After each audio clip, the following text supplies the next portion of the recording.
Hello guys, today we have another important topic in our macroeconomics series about gross domestic products. So in macroeconomics we have three main indicators as we explained in our introduction, like real GDP, unemployment rate, and inflation rates.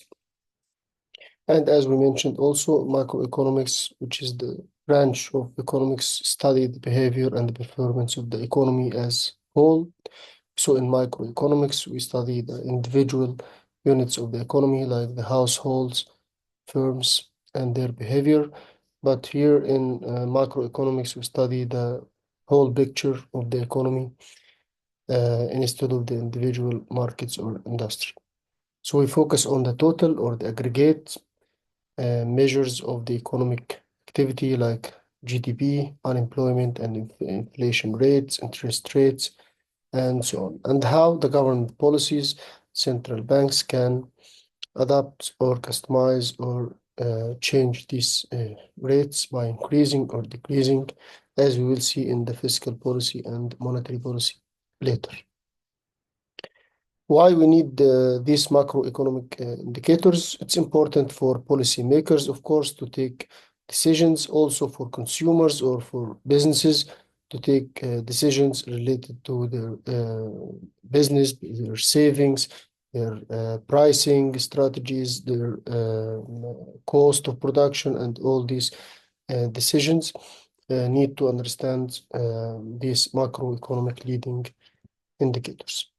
Our topic today about GDP or gross domestic products, and we can understand from this title it's a measure of the total value of all goods and services produced within the country or the economy in given time periods, and usually it's a year, or usually it's measured quarterly every 3 months, and we use this total value to see how much we produced in our economy during this year, to measure the size of the economy, the growth of the economy from what we produced last year comparing to this year, or comparing two different economies or two different countries, and so on. So when we, for example, explain the largest economies, the top economies in the world, we use the real GDP to find which the top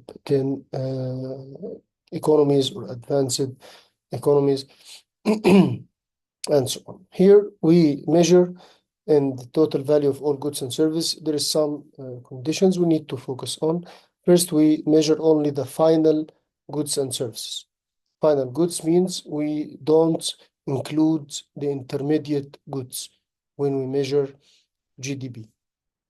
So we measure only the final goods, because if we measure every intermediate goods in every step of production, so there will be double counting. So we measure only the final goods produced inside the economy, including the consumer goods, investment goods, or the capital goods, which is used to produce another goods, government services, public services, and exports, of course, after excluding the intermediate goods and the imported goods as well.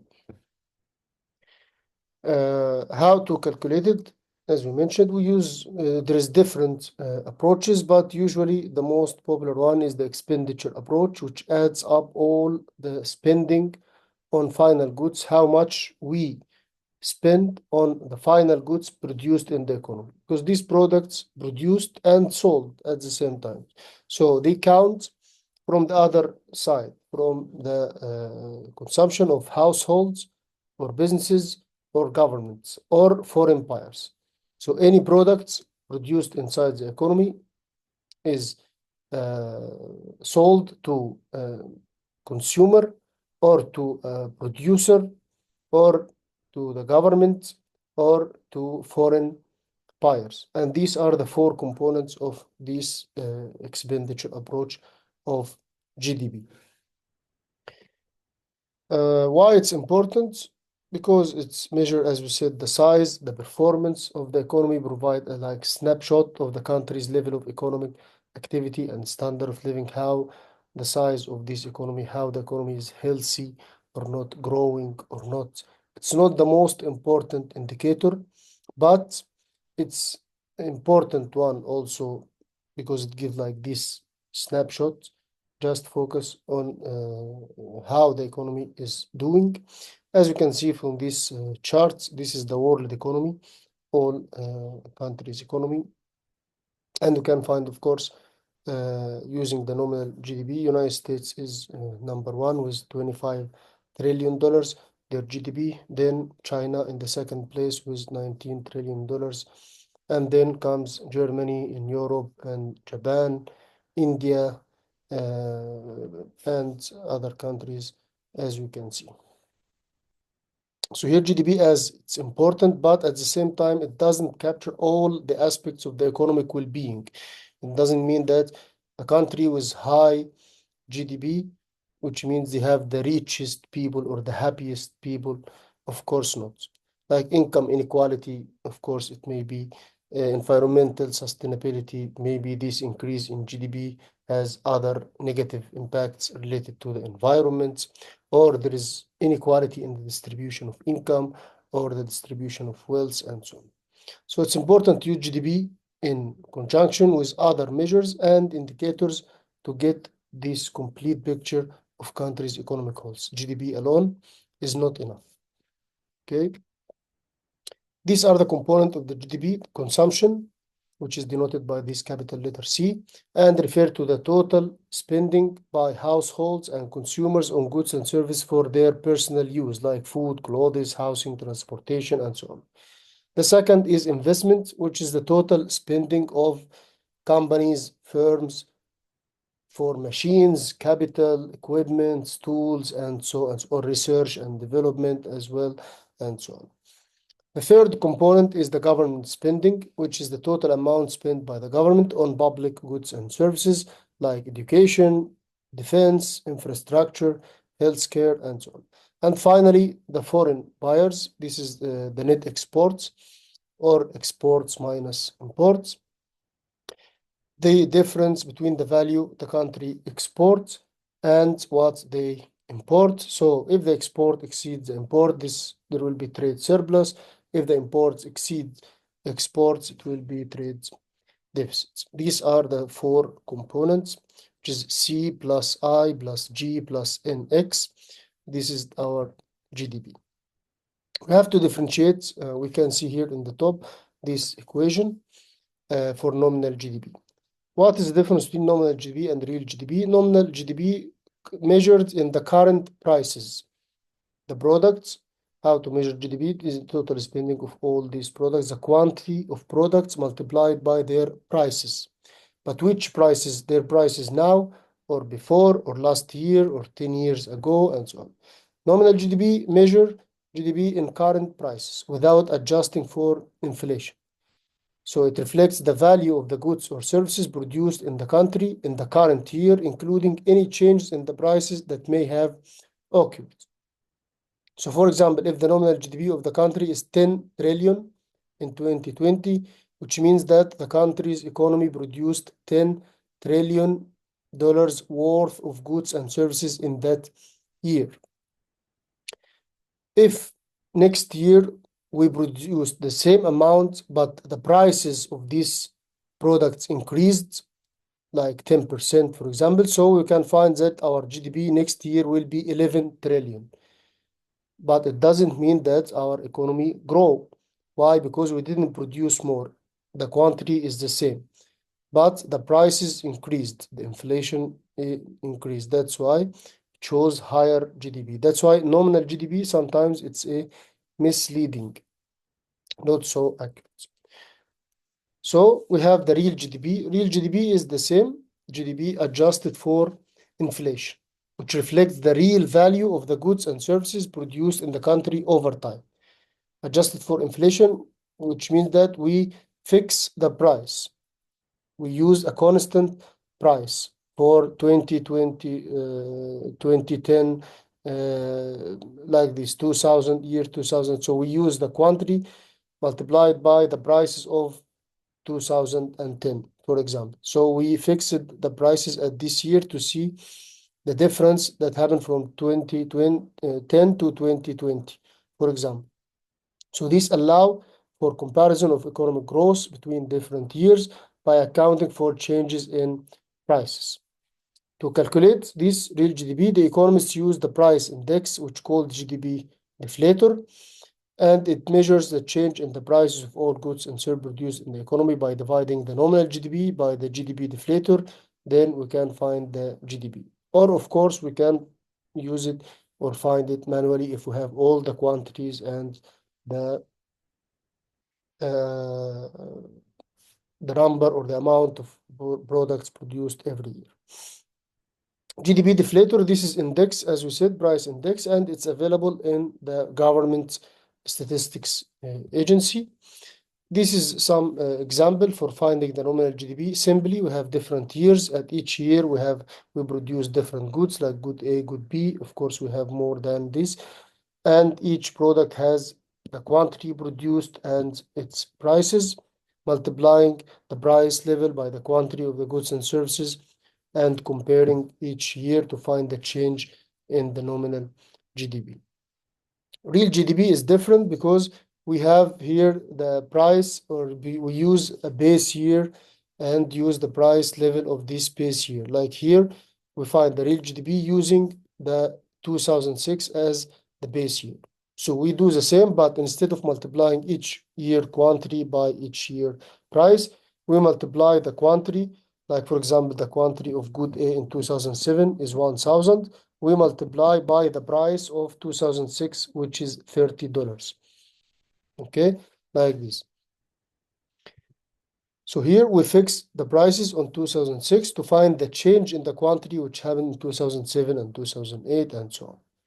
GDP deflator is the measure of the inflation rate.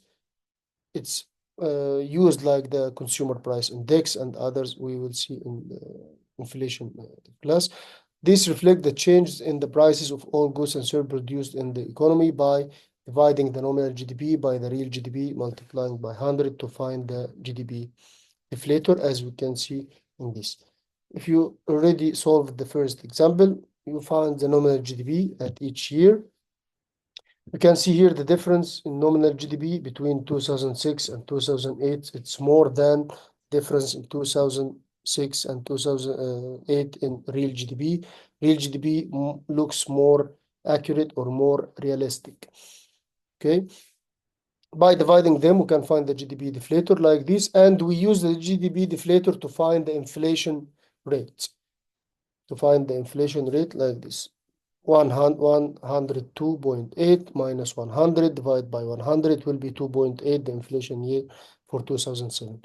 For 2008, 112.1 divided by 102.8, multiplying, sorry, by 102.8 divided by 102.8, multiplying by 100, it will be 9.1%, this inflation rate of 2008.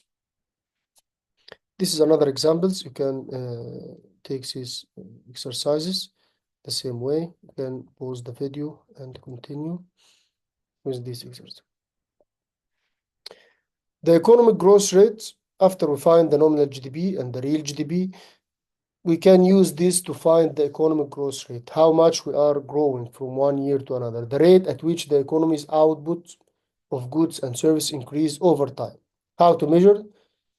By the annual percentage change in the real GDP. So usually we use real GDP to find the economic growth rate, which is the total value of all goods and services produced in the economy adjusted for inflation. So here we find the current year real GDP minus the previous year real GDP divided by the previous year real GDP, multiplying by 100 to find this annual percentage change in the real GDP. Like in this example, you can try this example.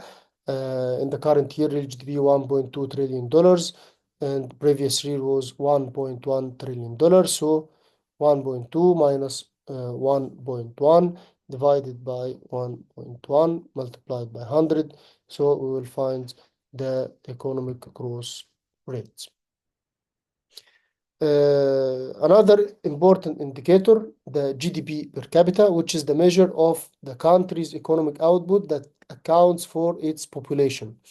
Because sometimes we find some countries have very large GDP, like China, for example, the second largest economy after US, but the economic well-being is not as high as in United States or Germany or other European countries. Why? Because of their population. Population is high, so when we divide the total GDP by the number of the population, of course, the share for each person in the national income will not be so high like in other countries which has low population.